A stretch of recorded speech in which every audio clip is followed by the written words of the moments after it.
2.74 లక్షల కోట్ల ఆస్తులున్న 127 గోద్రేజ్ కుటుంబం ఇప్పుడు 2 భాగాలుగా విడిపోయింది. విభజన ఒప్పందంపై సంతకం చేసిన తర్వాత ఈ మేరకు ప్రకటనను విడుదల చేశారు.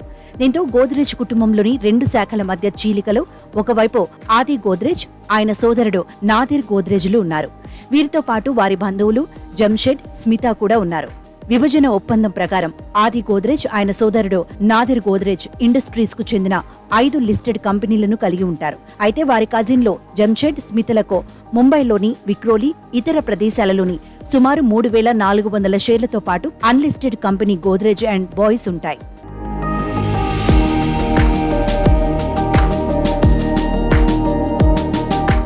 గోద్రేజ్ గ్రూప్ ను స్థాపించిన వ్యవస్థాపకుడి కుటుంబం దాదాపు 127 ఏళ్ల తర్వాత విడిపోవడంతో ఒకవైపు 82 ఏళ్ల ఆది గోద్రేజ్, అతని 73 ఏళ్ల సోదరుడు నాదిర్ గోద్రేజ్ ఉన్నారు. మరోవైపు 75 ఏళ్ల జంషెడ్ గోద్రేజ్, 74 ఏళ్ల స్మితా గోద్రేజ్ కృష్ణ ఉన్నారు.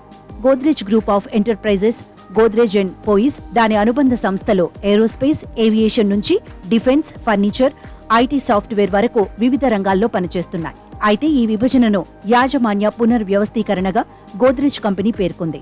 సామరస్యాన్ని కొనసాగించడం, విభేదాలను అంగీకరించడం అనే తత్వశాస్త్రం ఆధారంగా గౌరవప్రదంగా ఒప్పందం కుదిరిందని తెలిపారు.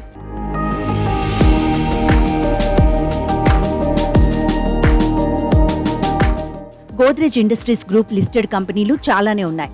Godrej industries, Godrej consumer products, Godrej properties, Godrej Agrovet, Astec life sciences ఉన్నాయి.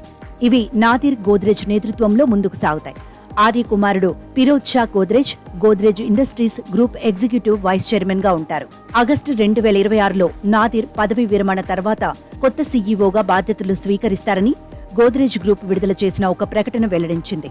వీటికి సంబంధించిన వివరాలను గోద్రేజ్ గ్రూప్ స్టాక్ ఎక్స్చేంజీలకు వెల్లడించింది.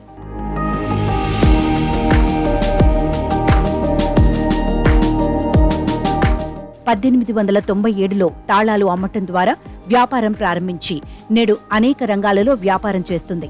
ఇందులో ఇంజనీరింగ్ పరికరాలు, భద్రతా పరికరాలు, వ్యవసాయ ఉత్పత్తులు, రియల్ ఎస్టేట్ సహా వినియోగదారు ఉత్పత్తులు ఉన్నాయి. భారతదేశ ఆర్థిక స్వాతంత్ర్యాన్ని నిర్మించడంలో సహాయం చేయడానికి గోద్రేజ్ గ్రూప్ స్థాపించబడిందని నాదిర్ గోద్రేజ్ ఈ సందర్భంగా చెప్పారు. 127 ఏళ్ల తర్వాత కూడా ఈ వారసత్వాన్ని ముందుకు తీసుకెళ్లాలని తాము ఎదురు చూస్తున్నామని అన్నారు.